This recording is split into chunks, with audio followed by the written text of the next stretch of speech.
I'm John Sadler, president of Sadler Sports and Recreation Insurance, and based on my 35 plus years as a risk manager for a number of national sports associations, I've seen a lot of risk problems and the related solutions. Today's training is more about the big picture of the sports risk management process and the elements that a good risk management program should include, but not so much about the details. The details can be found in the free tools I'm going to share that you can use to review and improve your existing risk management program. I'm going to be talking a lot today about how to access free risk management resources on our website at sadlersports.com. When you get to the home page, you click on the Risk Management tab, and first-time users do need to register by entering their name and email address, and then you'll get access to this page. And I'm going to scroll down, and you'll see that we have a lot of risk management content separated by category.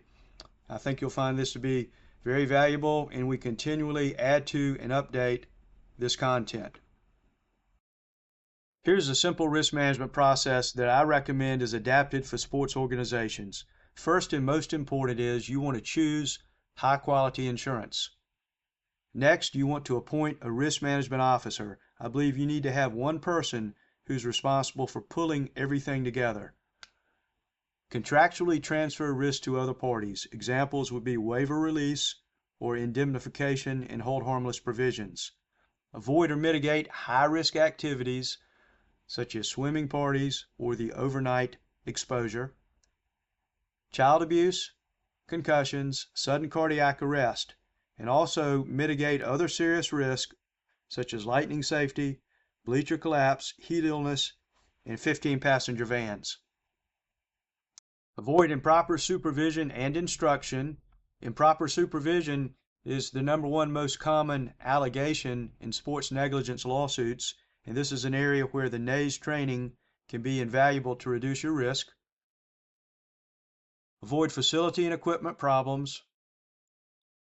Automobile use best practices, and you want to have written risk management plans on all of the above as evidence of your educational awareness training and your policies and procedures, and you want to be able to document the delivery of your risk management to your staff, and you want to be able to get it into evidence in the event of a lawsuit.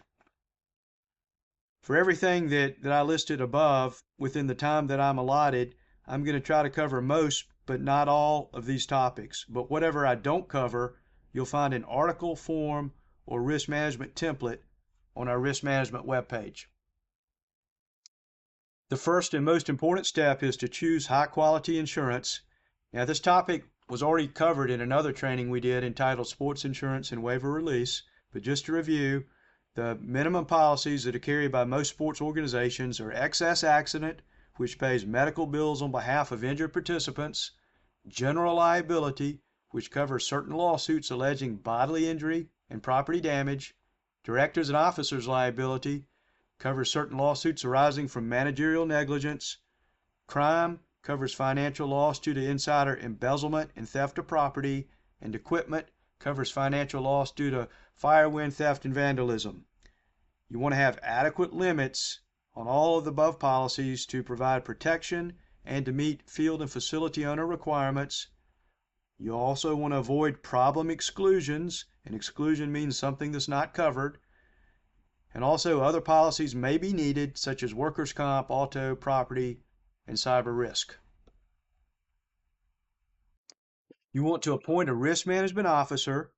Risk management seems to work best if you appoint one RMO to oversee. The RMO must educate himself or herself on all the important risk management content. The RMO is responsible for the administration, for verifying all legal forms are administered and retained, to verify the delivery of the educational awareness training, and to verify that the policies and procedures are communicated.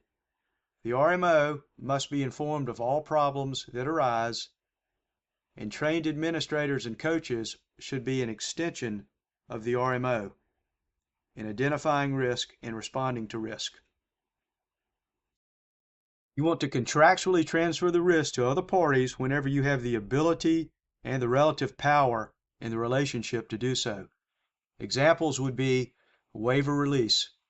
Even if you are negligent, you want to transfer the risk of loss either to the participant or the parent. Emergency information and medical consent. If you have to take someone in for emergency medical treatment, you want to transfer the risk of loss to the participant or parent for such treatment. Image release, same thing. If you don't want to be sued for invasion of privacy or undue publicity and you want to transfer the risk of loss back to the person whose image is taken. Review of facility lease agreements for unfair hold harmless indemnification provisions. This is something we see when facility owners have a use agreement and the agreement says that you hold harmless or indemnify them for any third-party injury. But the problem is a lot of times they make you responsible even if they are 100% negligent in causing the injury. An example would be a bleacher collapse. Now that's totally unfair and you would want to try to negotiate a more favorable provision, and we have an excellent article on our risk management webpage that will instruct you on how to do this. You want to collect certificates of insurance from vendors, and when you host tournaments you want to transfer the risk of loss to visiting teams. Waiver release agreements. We already covered this topic in a prior training, but I just want to skim over some of the basics.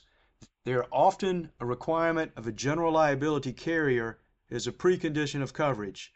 They're definitely worth the paper they're written on if they're properly drafted. Electronic waivers do hold up in court. You want to get them for both youth and adult staff. They do work better for adults in terms of immediate lawsuit dismissal. Parents can only sign away the rights of minors in a minority of states.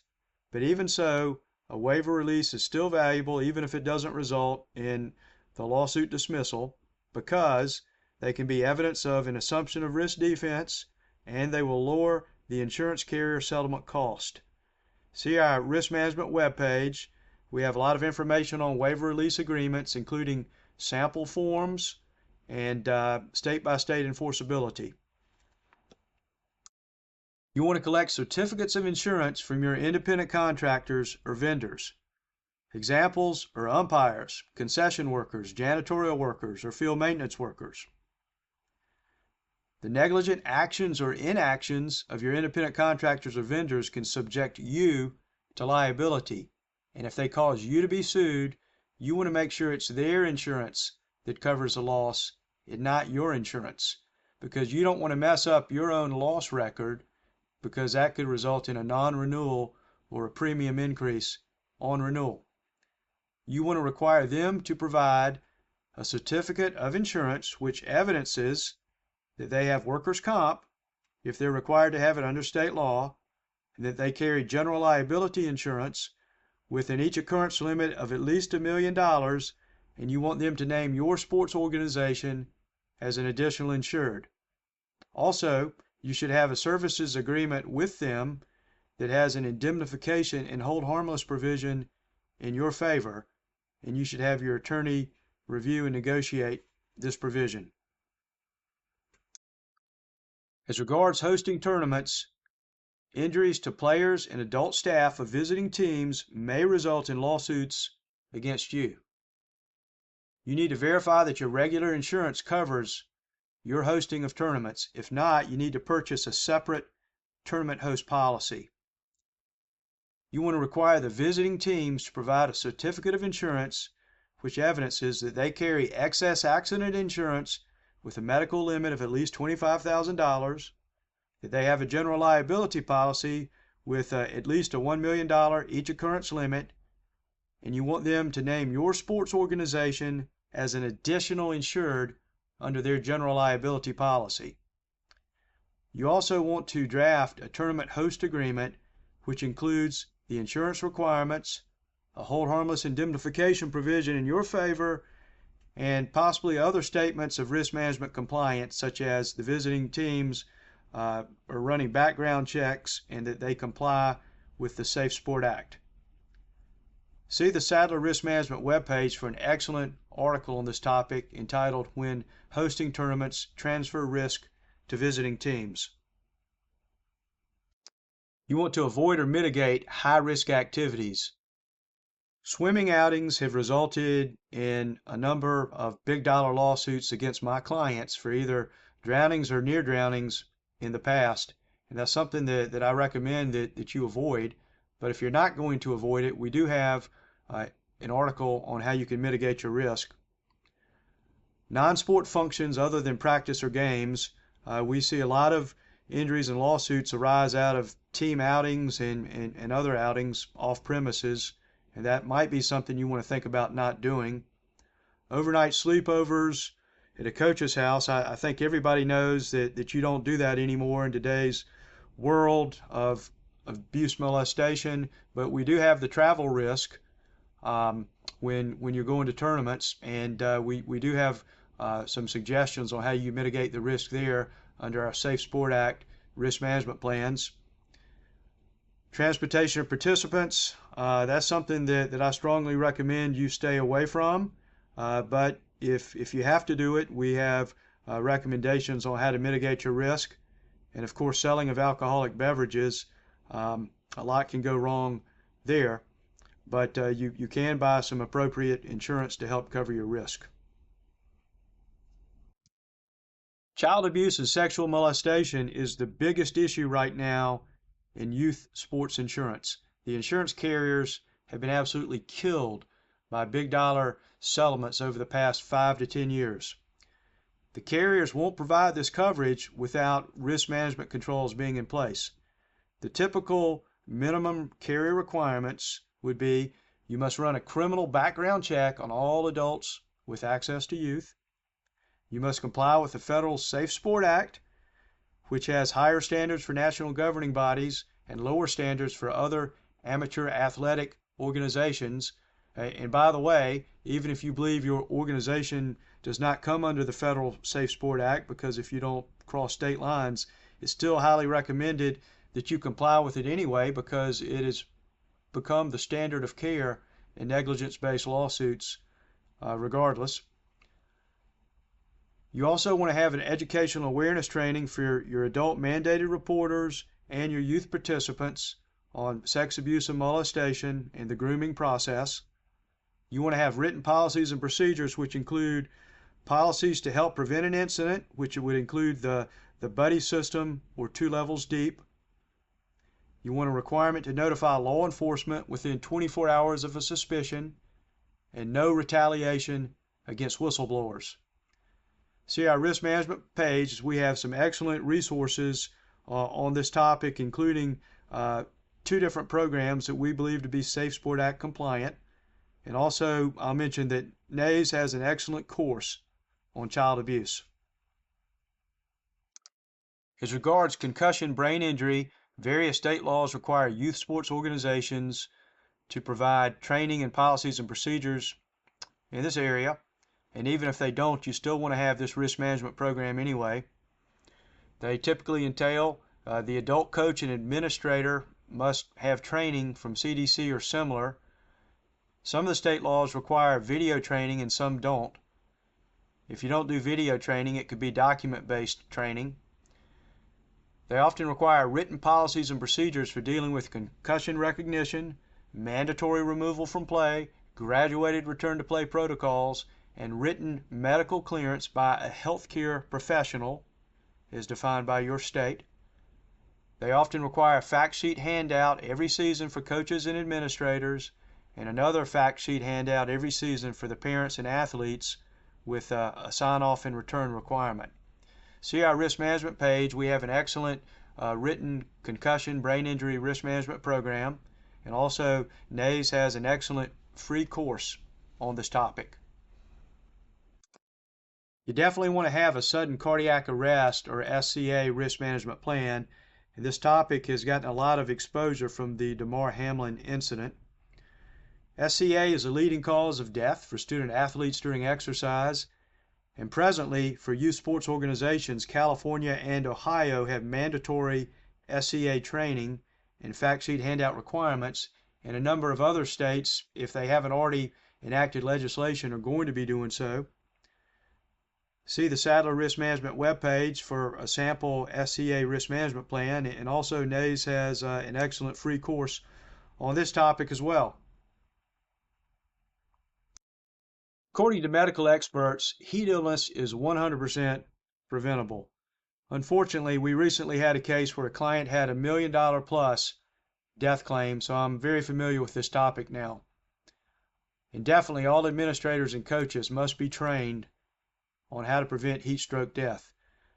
Wet bulb globe temperature has replaced heat index as the new standard of care for decision making when it comes to event cancellations and postponements.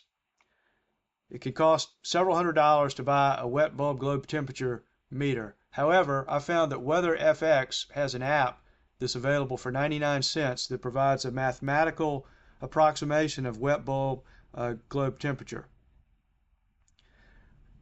Also, cold water immersion tubs are an absolute must for hot weather workouts. It doesn't have to be some expensive stainless steel medical grade piece of equipment. It could be a Rubbermaid container or a kiddie pool. You must have ice and water source readily available, and you must start before EMS arrives. Our risk management page has an excellent article that can provide education on the topic, and we recommend that it be distributed to all staff. There are other critical topics that should be covered in risk management trainings for sports organizations. There's lightning safety. I know a lot of organizations now have lightning detection meters, or people are using smartphone apps to see how far away the lightning is, but it never hurts to know the old-fashioned 30-30 lightning safety rule. Bleacher risk management is a big concern because bleacher collapses involve serious injuries to multiple people and are very expensive, and there are certain things you can do from an inspection point of view to make it a lot less likely to occur. There's 12 and 15 passenger vans, and due to their high tip-over propensity, they should not be used or only as a last alternative. There's managing the charter bus risk. We recently had a client that had a charter bus accident with multiple deaths involved, and thankfully the charter bus company had adequate insurance, but the organization was still sued for failure to make the participants wear safety belts. There's sports anti-violence risk management. Sports violence is an increasingly prevalent problem with sports organizations. There's parade float risk management. We've had a number of big claims resulting from falls of youth from parade floats, and we have a risk management plan. There's swimming alley risk management, and we have a number of other risk management awareness plans out there that would key in on safety and instruction and supervision, fields, facilities, equipment, auto safety, sports injury care, and emergency action plans. My philosophy on risk management is that you need to keep it simple. Risk management doesn't have to be complicated with an impossible number of mandatory checklists that you must comply with, because that can actually increase your legal risk.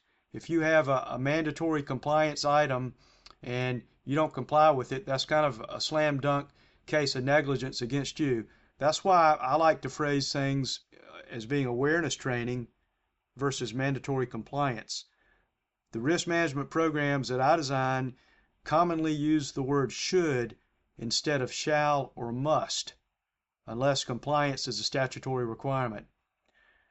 Written risk management awareness training programs, if they're communicated to all staff, result in the automatic practice of risk management. Risk management, it can be just as simple as recognizing risk and responding to risk, even if the reporter does nothing but notify a supervisor.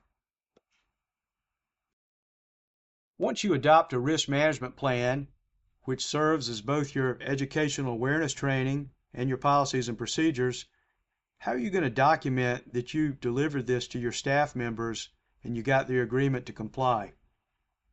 And how are you going to get this into evidence in the event of a lawsuit? Well, there are various options that I recommend for documentation. First of all, I think you should publish your risk management plans on your website so that they can be referenced by a link from your registration documents. When you have online registration for your coaches and parents, you should have an I agree button that they've reviewed the risk management plan and that they understand it and agree to comply. Or you can use DocuSign or similar alternatives for an electronic signature. Also, there's the paper registration form, which could include the risk management programs with the signature for agreement to comply. And then there's the old school meeting where you discuss the risk management plans and you pass along a single page that has a gang signature where all the attendees will sign it and agree to comply. Thanks for your time today. I hope you found this training to be both valuable and actionable when it comes to either setting up your risk management plan or improving your existing plan. And remember, all of our free content can be found on our website at sadlersports.com. Also, we would be happy to advise you on any of your sports insurance needs.